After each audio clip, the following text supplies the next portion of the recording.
prime rib.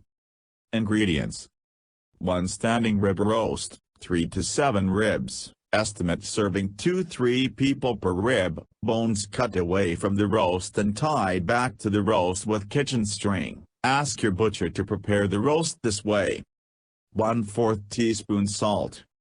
1 teaspoon ground black pepper. Direction: salt roast and let sit at room temp. Remove the beef roast from the refrigerator 3 hours before you start to cook it. Sprinkle it with salt all over and let it sit, loosely wrapped in the butcher paper.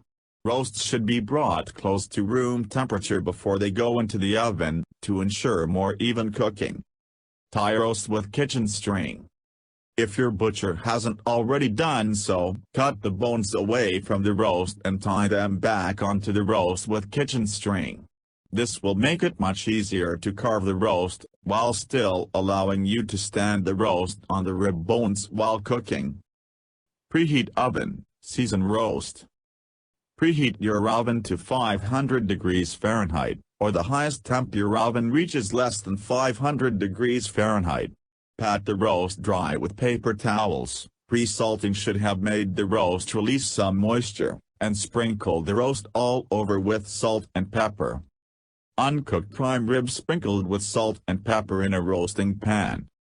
Place the roast fat side up and rib bones down in a roasting pan. Insert a meat thermometer, oven-proof, into the thickest part of the roast, making sure that the thermometer isn't touching the bone. Brown roast at high temperature. Brown the roast at a 500 degrees Fahrenheit temperature in the oven for 15 minutes. Lower oven temp to finish roasting. Reduce the oven temperature to 325 degrees Fahrenheit. To figure out the total cooking time, allow about 11-12 minutes per pound for rare and 13-15 minutes per pound for medium rare. The actual cooking time will depend on the shape of the roast, how chilled your roast still is when it goes into the oven, and your particular oven. A flatter roast will cook more quickly than a thicker one. A chilled roast will take more time than one closer to room temp. There are so many variables involved that affect cooking time. This is why you should use a meat thermometer. A prime rib roast is too expensive to wing it. Error on the rare side. You can always put the roast back in the oven to cook it more if it is too rare for your taste.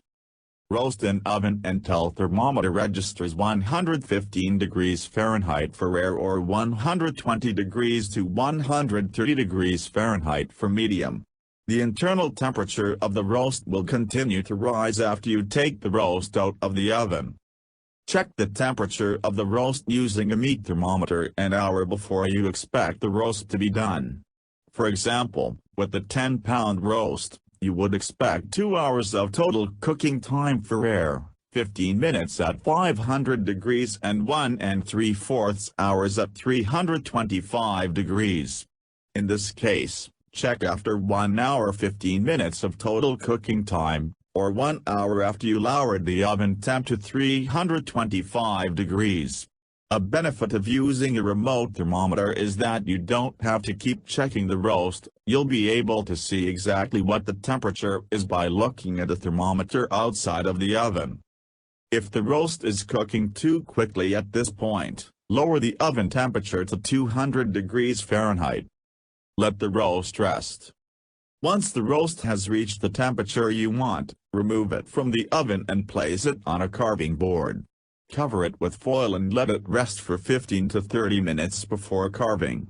The internal temperature of the roast will continue to rise while the roast is resting. Cut away strings, remove bones, slice roast. Cut away the strings that were used to hold the roast to the rack of rib bones. Remove the bones. You can save them to make stock for soup if you want. Snipping the twine off the finished prime rib.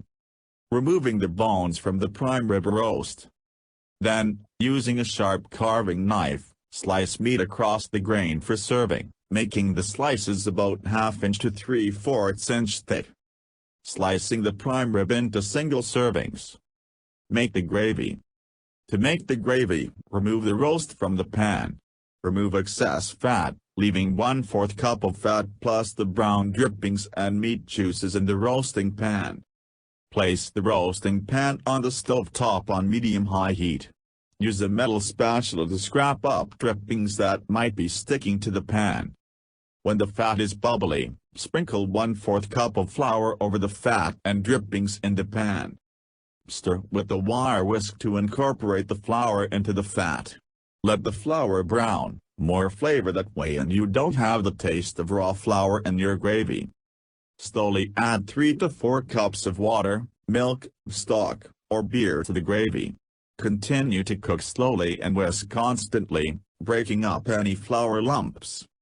The gravy will simmer and thicken, resulting in about 2 cups of gravy. If you want less gravy, start with less fat and flour, and add less liquid. Season the gravy with salt and pepper and herbs to taste.